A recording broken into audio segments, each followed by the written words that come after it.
आप देख रहे हैं स्पीकिंग ट्री और मैं हूं आपके साथ आंचल वर्मा। इस सीरीज़ में हमारे साथ हमारे गुरु योगाचार्य अमित देव जी हैं। आपका बहुत बहुत स्वागत है। और आज हम लोग बात करेंगे आज्ञा चक्र के बारे में। गुरुदेव जी, मैं आपसे जानना चाहूँगी आज्ञा चक्र के बारे में। अभी तक हमने सारे चक्रों के बारे में बात की है, तो अब बात करेंगे हम आज्ञा चक्र यानी थर्ड आई। क्या है ये चक्र? बड़ा ना फेमस है थर्ड आई जागरण। आजकल फेसबुक पे, यूट्यूब पे ना बहुत आ रहा है कि हम आपकी थर्ड आई एक्टिवेट कर देंगे। Third eye is not something you have to buy from market and do it, right? It's a sadhana. आप खुद इसको प्रैक्टिकली जब तक साधना नहीं करेंगे, it's not going to open. Don't come in those glitches. कोई फायदा नहीं उस सब का। यात्रा मूलाधार से लेके ब्रह्मरंध्र की है। डायरेक्ट शॉर्टकट्स नहीं है कोई कि सीधा आज्ञा चक्र जागृत हो जाएगा। मूलाधार जागृत होगा, उसके बाद स्वादिष्ठान one by one you have to take the steps.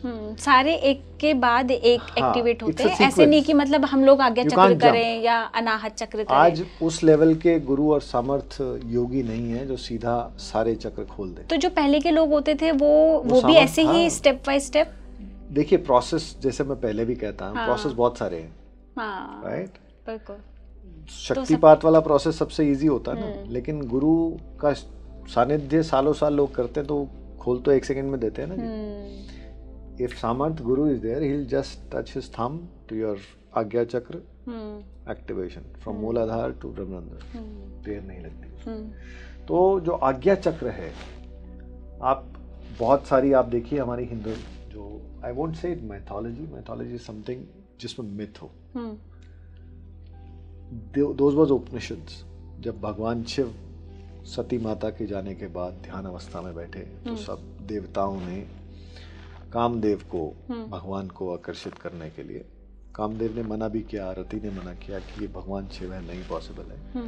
तो लेकिन इंद्र देवता ज़्यादा उस समय एग्रेसिव होकर बोले कि आप ये करिए, जिसके कारण एग्रेशन रुद्र रूप दिखाया भगवान ने। तीसरे नेत्र थे उसको कामदेव को भस्म कर दिया, क्योंकि भगवान शिव जो हैं वो शून्य है। उन पे किसी चीज का काम, वासना, सबका असर नहीं होता, right? So he was in समाधि अवस्था। तो जो ध्येय देवताओं का था कि भगवान समाधि से उठे, वो तो पूरा हो गया, लेकिन बलिदान देना पड़ा कामदेव को, राइट?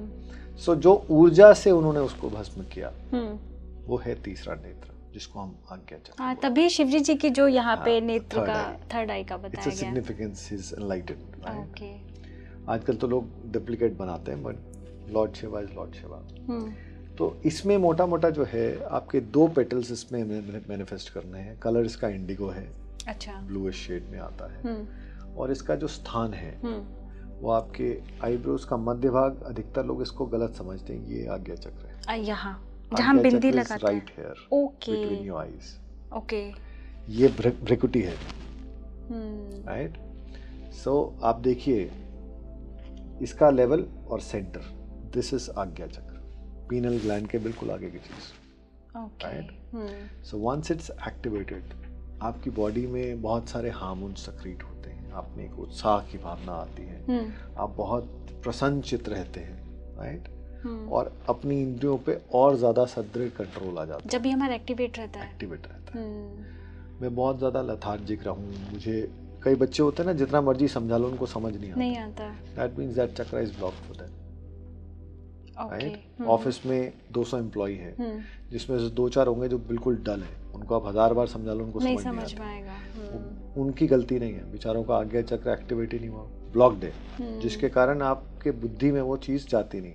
चीजें भूल जाना, ये भी एक साइन है।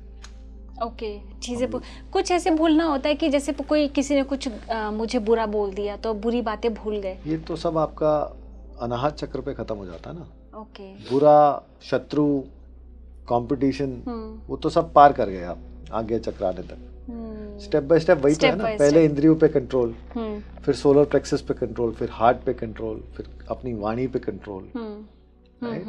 तो धीरे धीरे वो एक सिस्टम है कि जैसे मैंने पहले ये ट्रेनिंग ली, फिर ये ली, फिर ये स्टेप बाय स्टेप, राइट?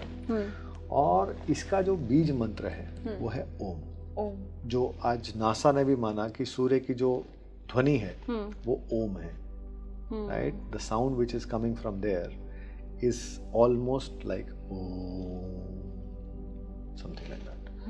अब ओम का उच्चारण लोग बहुत गलत करते हैं कई बार। जब आप साधना और कुंडली में आते हैं तो कंठ का प्रयोग नहीं होता है। ओके। आपको अपने श्वास की वायु से उस वाइब्रेशन को क्रिएट करना है गले में, पेट में, जो आपको पॉजिटिव रिजल्ट्स देगा। थोड़ा सा आप करके बताएंगे हमारे दर्शकों को? अधिकतर लोग बोलते हैं oh, this is you are using a vocal cords. Vocal cords को यूज नहीं करना। श्वास भरिए, उस श्वास को नाभि तक ले जाइए, फिर उस श्वास के द्वारा जो वाइब्रेशन आएगी,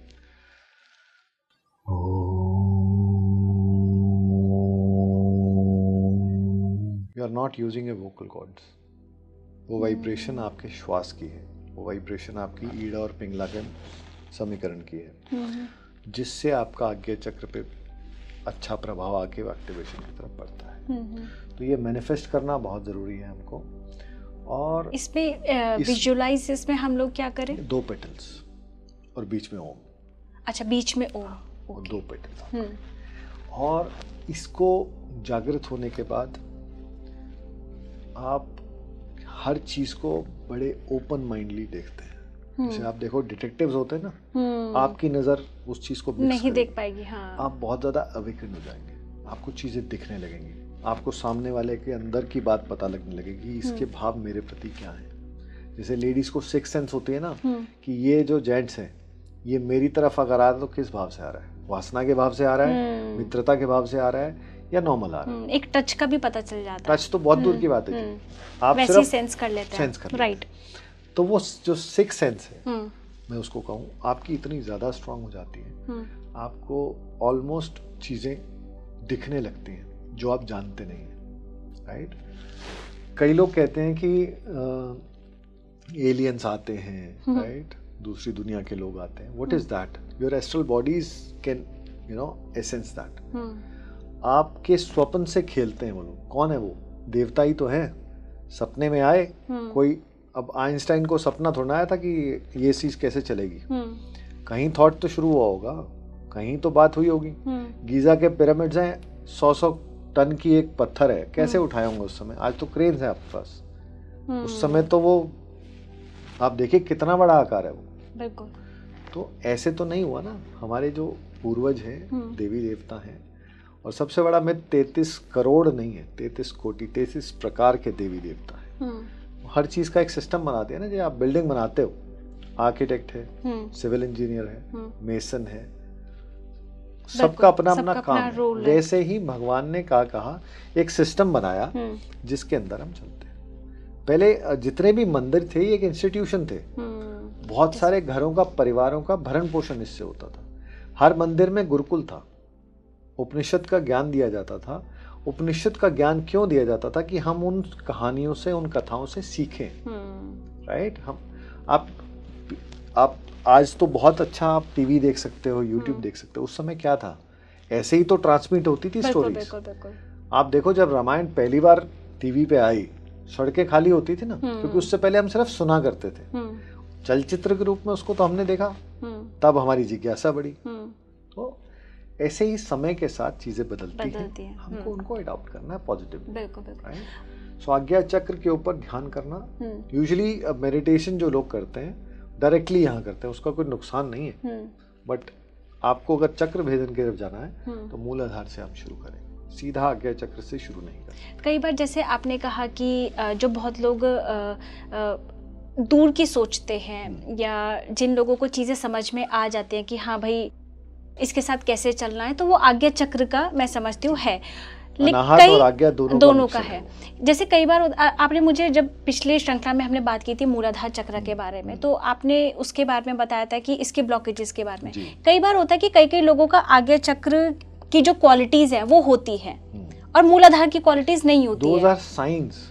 हाँ। आपको ऊपर वाला आपको इशारे देता है। जैसे किसी को उसने आर्टिस्ट बना दिया, हाँ। किसी को उसने सिविल इंजीनियर बना दिया, हाँ। किसी को उसने लॉयर बना दिया। Right. So these are sign कि आपका कौन सा चक्र ज्यादा एक्टिवेटेड है और स्ट्रांग है। ओके। मूलाधार स्ट्रांग होने का मतलब आप क्रिएटिव हो जाएंगे, आर्टिस्ट बन जाएंगे। राइट। आप कोई पोएट बन जाएंगे, आप अच्छी कलाकृतियां बनाएंगे। राइट। और अगर आज्ञा चक्र है तो आप अच्छे मैथमेटिशियंस हो जाएंगे। तो ये गुरुजी, ये चक्र जो होते हैं ये बचपन से होते हैं, मतलब कैसे? जैसे एक बच्चा है, तो ये एक्टिवेशन शुरू से ही होती है या हमारी फिर बाद में अवधारणा जो ब्लॉकेजेस होती है हिंदू परंपरा में या एंशिएंट उसके अंदर हम जाएं तो हम लोग आत्मा में बिलीव करते हैं, राइट, कि शरीर में एक ऐसी चीज है जो शरीर की नहीं है, वो अजन्मी है, ना उसको कोई जला सकता है, ना मार सकता है, ना काट सकता है, right? किसको काट सकता है? इस शरीर को खराब कर सकता है, जला सकता है। सो वो जो आत्मा है, वो जो हमारे पिछले साइंस कहती है कि पिछले जन्म के जो हमारे कर्म हैं वो साथ रहते हैं, उसको पूरा करने के लिए तो हमारा साइकिल तो ये कहता है ना कि 84 लाख योनियां, फिर रीबर्थ एज अ ह्यूमन, क्योंकि ह्यूमन बर्थ में आपने कर्मों को सुधार सकते हैं। सुधार का मतलब ये नहीं कि आप रिपेयर कर लोगे, अच्छे कर्मों से बुरे कर्मों को आप कवर कर सकते, बट वो खत्म नहीं होते हैं। खत्म होते हैं, अच्छा, डेप्थ्स हैं, क्लियर करते जाओ। ओके, ठीक है। जैसे मैंने आपसे 1 लाख रुपए लोन लिया, तो तरीका है ना उतारने का। मैं साथ में अगर मैंने बिजनेस किया तो मैं जल्दी उतार पाऊंगा, नहीं तो वो खड़ा रहेगा, फिर दोबारा आऊंगा, right. This is life is all about that also, कि मैंने अपने जीवन में कितने अच्छे कर्म किए। अच्छे कर्म का मतलब ये नहीं मैंने घर अच्छा बना लिया, मेरी बीवी सुंदर है, मेरे बच्चे अच्छे पढ़ लिखे, ये सब आपके स्टेशंस हैं लाइफ के। You don't have to attach with them too much. मेरी बात बुरी लगती है दर्शकों, लेकिन सच्चाई है कि ये सब स्टेशंस हैं। आपने कभी इमली को देखा है? अगर आप इमली का छिलका खोलो तो इतनी चिपचिपी होती है वो कि आपके हाथ को धोना पड़ता है, लेकिन छिलके पे उसका निशान नहीं होता ना, छिलका बिल्कुल ड्राई होता है। Actually we have to live our life like that. हमने चीजों को करना भी है, उनमें लिप्त नहीं होना। बिल्कुल। That is very difficult. That is what we teach through yoga, कि जीवन को कैसे आपको एक लेवल पे ले जाके पहुंचाना है। बिल्कुल। थैंक यू सो मच गुरुजी। अगर आप भी चक्र से रिलेटेड कोई भी प्रश्न पूछना चाहते हैं तो वीडियो में आप हमें कमेंट सेक्शन में ज़रूर बताइए कि आपके मन में क्या सवाल है। आप अनाहत चक्र हो, आज्ञा चक्र हो, किसी भी चक्र से रिलेटेड कोई भी प्रश्न पूछना चाहते हैं तो आप हमसे पूछ सकते हैं। नमस्कार, देखते रहिए स्पीकिंग ट्री।